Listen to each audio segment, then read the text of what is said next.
Hey guys welcome to back to my channel. তো আজকে গড়বেতায়, তো এটা হলো আখাড়া বাবা শিব মন্দির। তো আজকে ইতিহাসটা এটা পুরো বলবো। আজকে মন্দিরটা আগে বর্তমান মন্দিরটা দেখে নিন, তারপর বলবো। চলুন তাহলে দেখানো যাক।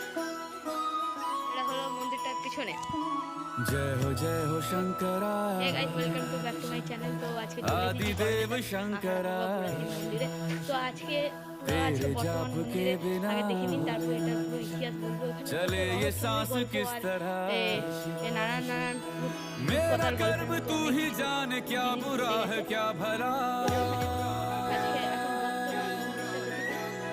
तेरे रास्ते पे मैं तो आंख मूंद के चला এটা হলো तेरे মহাদেবের বাহন नाम की ষাঁড়, তালা মেরে রেখে जोत দিয়েছে। ने सारा हर लिया तमस मेरा এই দেখুন একটা বাহন।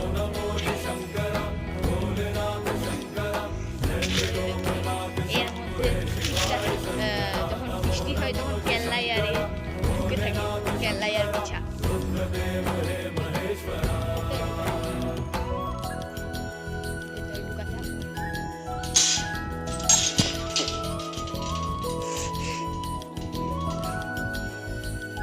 গেটটাও আজকাল আমার সঙ্গে করছে। তো এই দেখুন, এটা ভেতরটা। বর্তমান মন্দিরের ভেতরে অনেকগুলো বাঁদর বসে আছে। এটা হলো ঘন্টি, দেখে নিন। তো এই দেখুন, এটা হলো আমাদের বুড়া শিব মন্দির, বাবা বুড়া শিব। এই যে আমাদের বাবা বুড়া শিব, দেখুন বন্ধুরা। তো এরপর রহস্যময় গল্প বলছি বন্ধুরা। রহস্যময় গল্প বলতে হলো, রহস্যময় গল্প বলতে এই মন্দিরটা হলো যে একটা পুরোহিত পূজা করতো। তো গিয়ে এত লম্বা শিবটা হয়ে যাচ্ছিলো। তো একদিন গিয়ে রেগে গিয়ে ঘটিতে করে ঠুকে দিয়েছিল। তারপর থেকে মহাদেব রেগে গিয়ে মহাদেব নিচের দিকে ঢুকে যেতে শুরু করলো। তখন গিয়ে বললো, ক্ষমা করে দাও বাবা বলে ওখানেই ওই ঝাপটে ধরলো। তারপর ওখানেই পুরোহিত বাবাজি শেষ।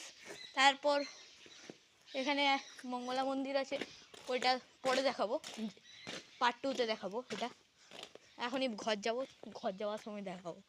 তো ওখানে আরেকটা কেস হয়েছিল, ওটা লাস্ট পার্ট 2-তে বলবো।